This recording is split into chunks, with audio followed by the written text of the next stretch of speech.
Students, we have started our chapter hard acid and hard acid, hard bases, soft acid and soft bases, that is HSAP. Okay, उसमें हम लोगों ने पढ़ लिया था what are types of hard acids, type of hard bases, type of soft acid and type of soft bases. उसके बाद हमने क्या था, classification of acids and bases as hard and soft. Okay, now today we will study the characteristics properties of hard acid and hard bases. Number 1 point, hard acid. Hard acid is one which size is small. सबसे important point क्या है, hard acid वो है जिसका की आकार क्या हो, छोटा हो. right? क्यों? क्योंकि जितना छोटा आकार होगा उतना ही कम वो पोलराइजेबल होगा. that is less polarizability. ठीक है, उसकी ध्रुवणता उतनी ही कम होगी. नंबर 2 पॉइंट, जो हार्ड एसिड होता है उसकी ऑक्सीडेशन स्टेट हाई होती है, यानी उसकी ऑक्सीकरण अवस्था बहुत उच्च होती है, यानी उसके ऊपर प्लस आवेश ज्यादा होता है. राइट? क्योंकि जितना ज्यादा प्लस आवेश होगा उतनी ही कम उसकी पोलराइजेबिलिटी होगी, लेस पोलराइजेबिलिटी. ओके, उसकी ध्रुवणता कम होगी. Third point is this one. We know that ionic potential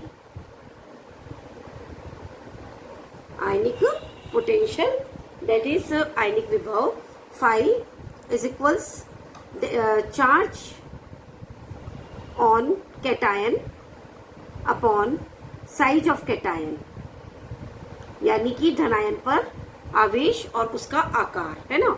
तो आप क्या देखेंगे कि जो चार्ज होता है कैटायन पर बहुत ही ज्यादा है, यानी ऊपर वाले की वैल्यू ज्यादा है, उसका साइज छोटा है, यानी कि नीचे वाले की वैल्यू कम है.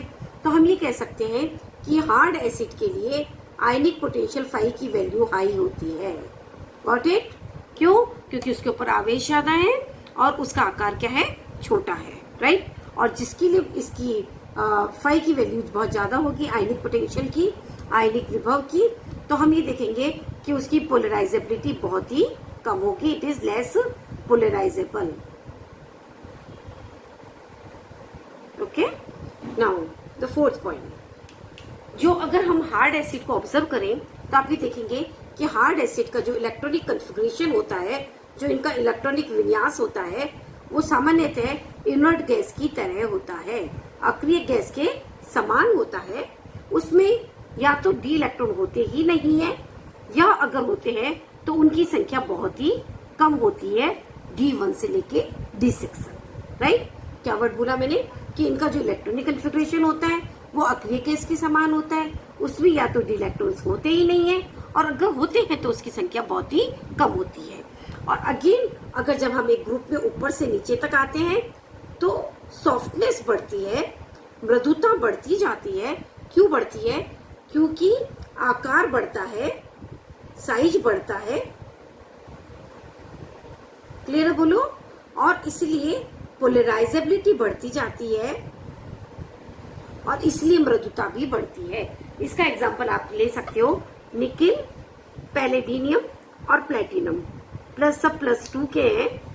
तो आप नोट करिएगा कि ऊपर से नीचे जब हम ग्रुप में आ रहे हैं तो क्योंकि साइज बढ़ रहा है ना, पोलराइजेबिलिटी बढ़ रही है.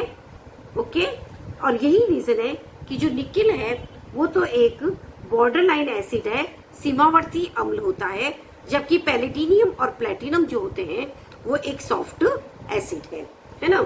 इसी तरह से आप कोबाल्ट की सीरीज ले लीजिए, कोबाल्ट, रोडियम और इंडियम, एक ही सीरीज में रोडियम और इरिडियम, कोबाल्ट, रोडियम और इरिडियम, है ना. तो आप यहाँ क्या देखेंगे कि कोबाल्ट +3 में है, ये भी 3 में, ये भी 3 में, है ना. अगेन एक ग्रुप में ऊपर से नीचे आ रहे हैं, साइज बढ़ रहा है, और यही रीजन है कि ये जो दो है इनका आकार बहुत ज्यादा बड़ा हो जाता है, और ये तो आपके आ जाते हैं बॉर्डर लाइन एसिड पे. नोट करिएगा, ये है बॉर्डर लाइन एसिड पे और ये आपका हो गया हार्ड एसिड. क्लियर है? तो बस आप एक बात यहाँ मेरी नोट करिएगा कि मैंने आपको जब शुरू में चैप्टर पढ़ाया तो मैंने आपको क्या कहा था, hard acid, hard base, soft acid और सॉफ्ट बेसिस को अच्छे से याद कर लीजिए. वहां पर मैंने आपको सारे एग्जाम्पल्स दिए थे. तो जब भी मैं इस चैप्टर में बीच बीच में हार्ड एसिड और सॉफ्ट एसिड के और एग्जाम्पल्स देती हूँ तो आप उसमें एंट्री कर लीजिए उसकी. ओके, तो यहाँ पर आप देखिएगा, आप आराम से इस चीज को याद रख सकते हैं कि ग्रुप में ऊपर से नीचे आने पर क्योंकि आकार बढ़ रहा है, निकिल का आकार छोटा है, तो वो थोड़ा सा बॉर्डर लाइन साइड में आ गया, और पैलेडिनियम और प्लेटिनम का आकार बड़ा है, वो आसानी से ड्रुवित होता है, इसलिए ये सॉफ्ट एसिड्स हैं, right. Similar is the case of cobalt, rhodium and iridium.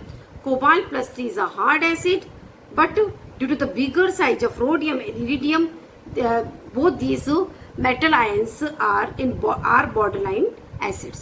Okay. Now, fifth point, that is the fifth characteristics property of hard acid is that presence of one or more. क्या बोला मैंने? Presence of one or more hard non-polarizable group increases the hardness of the center. क्या word बोला देखना? एक या एक से अधिक कठोर, that is hard, non-polarizable यानी कि अध्रुवीय समूह की जो उपस्थिति होती है वो केंद्र को और भी ज्यादा कठोर बना देती है. इसका एक एग्जाम्पल आपको देती हूं मैं.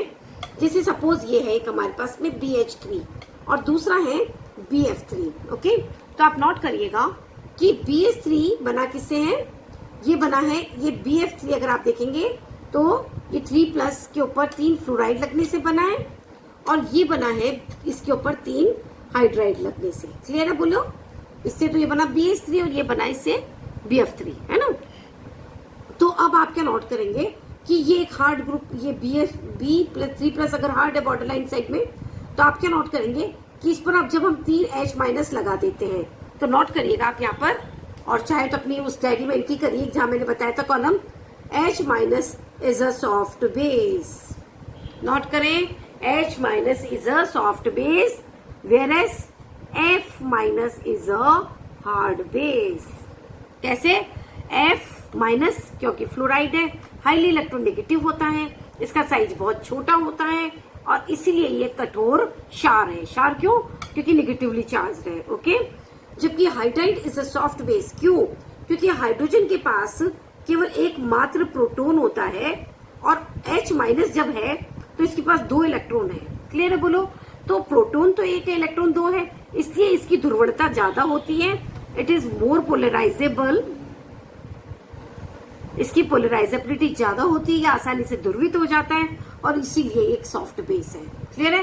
तो अब आप समझिएगा मैंने क्या वर्ड बोला कि प्रेजेंस ऑफ वन और मोर हार्ड, देखिएगा, एक या एक से अधिक हार्ड, कठोर, दैट इज नॉन पोलराइजेबल यानी अध्रुवीय समूह की उपस्थिति केंद्र को और कठोर बना देती है.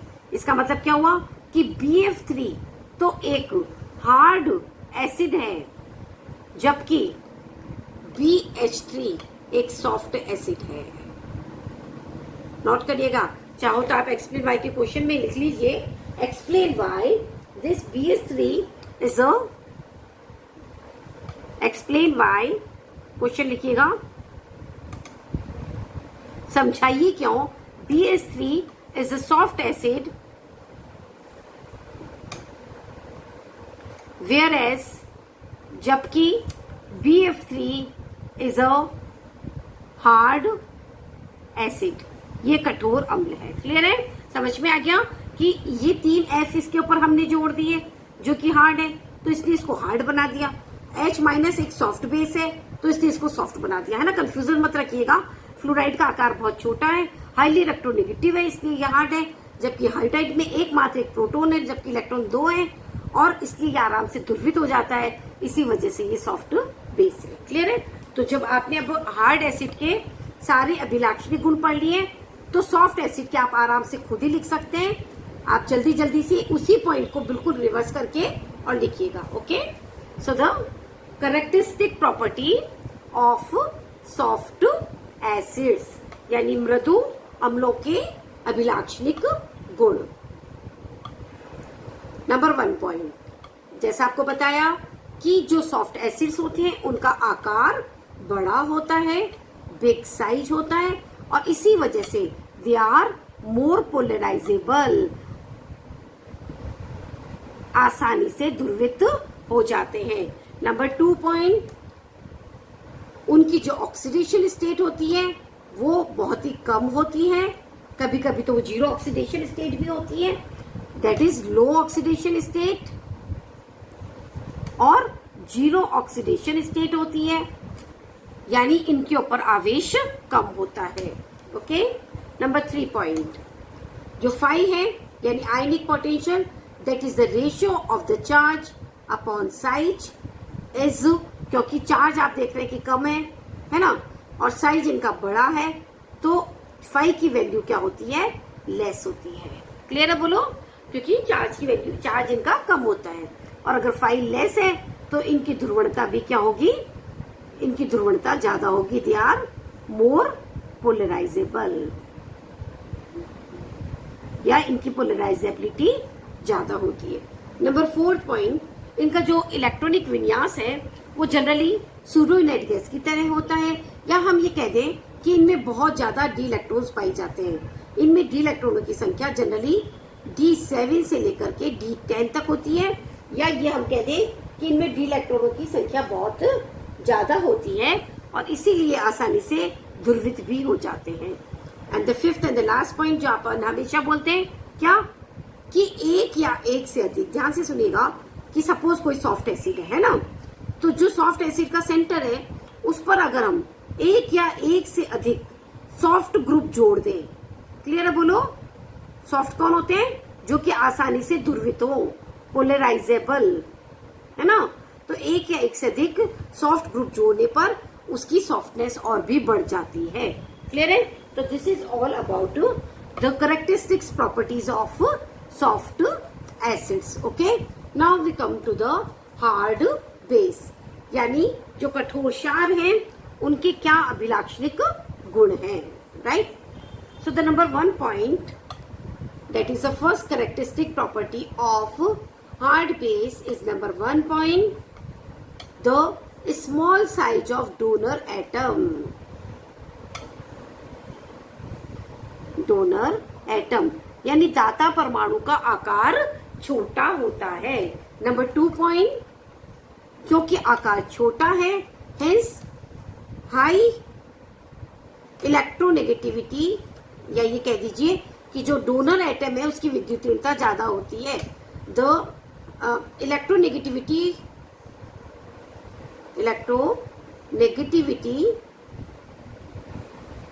Of donor atom is high, जो दाता परमाणु है उसकी विद्युतीयता बहुत ही ज्यादा होती है। नंबर 3 पॉइंट, क्योंकि उसका आकार छोटा है उसकी विद्युतीयता ज्यादा है और इसीलिए it is less polarisable, less polarisability, यानी दाता परमाणु की ध्रुवणता कम होती है। नंबर 4 पॉइंट, ध्यान से सुनिएगा, these hard bases are strongly attached with H ion. Hard bases are strongly attached with H ion, यानी जो कठोर अम्ल क्षार होते हैं वो H आयन के साथ स्ट्रांगली यानी मजबूती से जुड़े रहते हैं। क्यों? क्योंकि H आयन एक कठोर अम्ल है, right. Number 5th point, hard bases are not easily oxidized, जो कठोर क्षार होते हैं वो आसानी से ऑक्सीकृत नहीं होते, आर नॉट इजीली ऑक्सीडाइज्ड, आसानी से ऑक्सीकृत नहीं होते। डेफिनेटली जो H आयन के साथ मजबूती से जुड़ा रहेगा उसे हटेगा नहीं, इसका मतलब वो ऑक्सीकृत नहीं हो सकता। And the last and the same point, जैसे अपन हमेशा पढ़ते हैं, क्या, क्योंकि सेंटर हार्ड है, किसी हार्ड केंद्र पर अगर हम एक या एक से ज्यादा कठोर प्रतिस्थापी लगा दें, कठोर मतलब नॉन पोलराइजेबल अध्रुवणीय समूह लगा दें, तो केंद्र की कठोरता और बढ़ जाती है। क्या बोला मैंने? कि प्रेजेंस ऑफ वन और more hard substituents on the hard base make the centre harder, वो उसकी कठोरता को और बढ़ा देते हैं, right? So this is the characteristics properties of hard base. And lastly we come to the characteristic properties of soft base, यानी कि मृदु क्षार के अभिलाक्षणिक गुण। ओके, आप बिल्कुल इसका ऑपोजिट कर लिएगा। सॉफ्ट बेसेस वो जिनमें दाता परमाणु का आकार बड़ा, the size of donor atom is big, जो दाता परमाणु है उसका आकार बड़ा होता है, हेंस क्योंकि आकार बड़ा है ध्रुवणता बहुत ज्यादा होती है, हाई पोलराइजेबिलिटी उच्च ध्रुवणता। नंबर 3 पॉइंट, क्योंकि डोनर एटम का साइज बड़ा है, hence less electronegativity of donor atom, और इसीलिए दाता परमाणु की विद्युत ऋणता कम होती है। नंबर 4 पॉइंट, इसके ऊपर क्योंकि इलेक्ट्रोनेगेटिविटी कम है, साइज बड़ा है, तो उसकी पोलराइजेबिलिटी कम होती है और वो सॉफ्ट होता है। और ऐसे सॉफ्ट बेसिस पर हम एक या एक से अधिक सॉफ्ट सब्स्टिट्यूएंट्स लगा दें, सॉफ्ट मतलब जो कि पोलर हो, है ना, तो आप ये देखेंगे केंद्र की सॉफ्टनेस बढ़ जाएगी, यानी वो और भी ज्यादा सॉफ्ट हो जाएगा। Okay, so this is all about the characteristics properties of hard and soft acids and bases. Okay, thank you for watching the video.